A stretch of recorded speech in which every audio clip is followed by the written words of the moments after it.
best starting place for talking about biblical justice is to talk about love.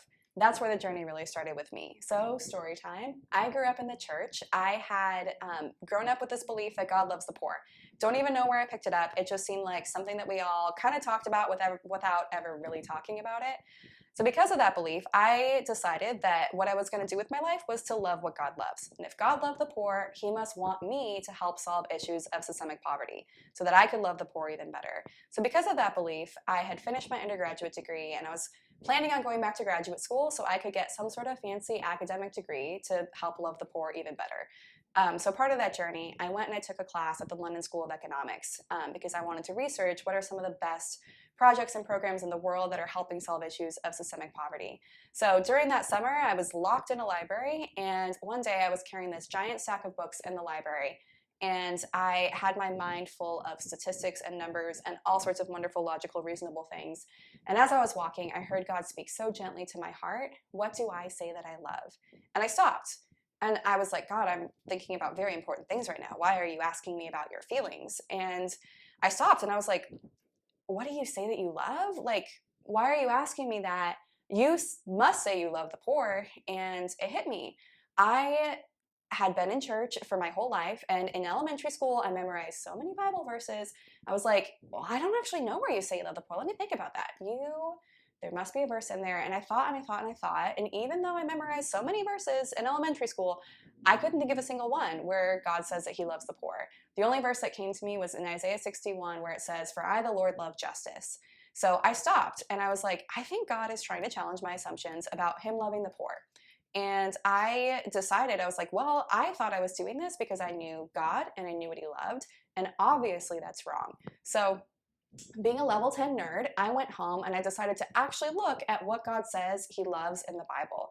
So I went home and I looked up every single Hebrew word for love, and I opened a spreadsheet and I categorized every time that God says he loves something or somebody says about God, God loves this.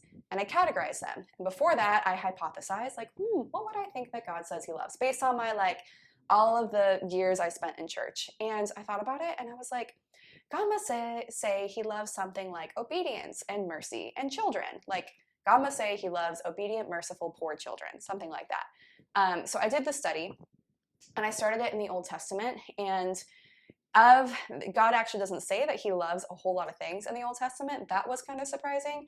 But what's even more surprising is when you categorize these things. So if you look at what God says he loves, there's only 37 times that he says something. Of the 37, all but 8 relate somehow to Israel. So God says he loves a patriarch of Israel. God says he loves Jerusalem. God says he loves King Cyrus, who he rose up to liberate Israel. And this makes sense. God uses the picture of a marital covenant to describe his relationship to Israel in the Old Testament. So love is a part of that. That's easy to understand. The other category was really shocking. It was not obedient, merciful children. The only other thing that he says that he loves outside of Israel is justice and righteousness. And let me read those verses now. So Psalms 11:7, "For the Lord is righteous, he loves righteousness." Psalms 33:5, "He loves righteousness and justice." Psalms 37:28, "For the Lord loves justice." Psalms 45:7, "You have loved righteousness and hated wickedness." Psalms 99:4, "The strength of the king loves justice." Psalms 147:8, "The Lord loves the righteous." Proverbs 15:9, "He loves one who pursues righteousness." Isaiah 61:8, "For I, the Lord, love justice." So at the time I did this study, justice and righteousness were not lovable things in my world. Justice was rules and punishment when you broke them and laws. And righteousness was like not listening to rap music or wearing miniskirts. So fill in the blank with what justice and righteousness were in my world. Justice was God loving justice and righteousness would have meant God loving rules and punishment and loving it when we don't wear miniskirts. And I knew, obviously, that that's not an accurate representation of God. And it was shocking that he never said that he loved the poor.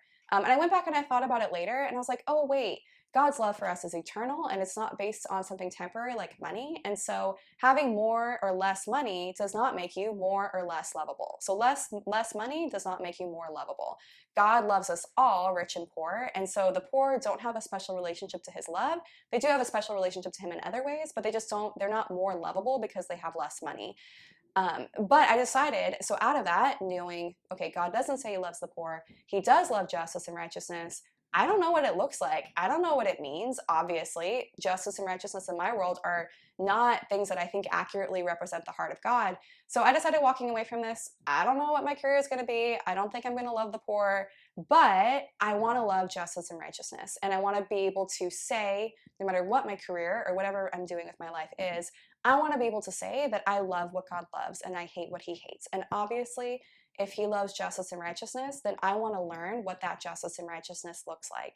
So that's the invitation. It's not, let's argue about justice, let's make it an academic lecture. I think we're very used to having our heads and our like argumentative sides engage when we talk or we think about justice. This, I want to engage with your heart. I want to engage with your passion, because that's what justice and righteousness engages God's heart and passion, and they flow from his heart. So if you're afraid of justice, if you've been taught that it's not in the Bible, if you're confused by it, anything in that category, my prayer for you walking away from this video is that you would just take a breath and relax and ask God, God, just show me and teach me what this justice and righteousness looks like.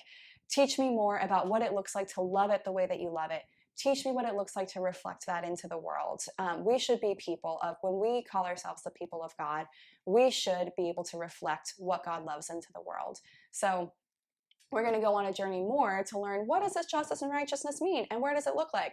But the starting place is from all of our hearts getting engaged with God's heart. Our starting place is flowing from the heart and the passion of God.